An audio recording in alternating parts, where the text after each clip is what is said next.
আরে শান্ত, কেমন আছো? আলহামদুলিল্লাহ ভালো। হঠাৎ কি মনে করে?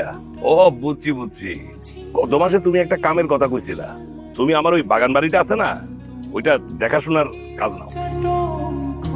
আচ্ছা চাচা ঠিক আছে। ভাই চাচা, বাড়িতে আর কেউ নাই? আছে তো, সবাই তো আছে। শান্ত আইছে, আর একবার শরবত খাওয়াও। বসো বসো। জি চাচা। সামনে পালকির বিয়া নামাইতেছি, তুমি তোমার পালকি করেই পালকিরে নিয়ে যাই। আমি তোমার ভালো বকশিস দিব, সব পোষাইয়া দিব।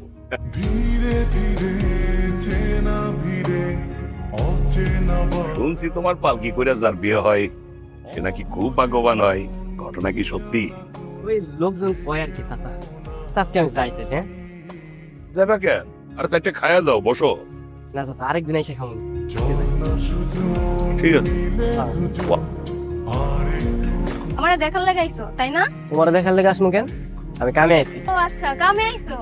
তো কি কামে আইছো শুনি? তোমারে কইতে যাবো কেন? রাস্তা ছাড়ো তো, সরো। বুঝতে পারছি, আমি কষ্ট পেয়ে থাকি এটা তুমি চাও না তাই না? তুমি কষ্ট পেলে আমার কি? কারণ তুমিও আমার মতো আমার ভালোবাসা ফলাইছো। আমি তোমারে ভালোবাসতে যাবো কেন? তুমি আমার মাথায় শুয়ে কও তো, তুমি আমার ভালোবাসো না? পারবো না। তার মানে তুমিও আমারে ভালোবাসো।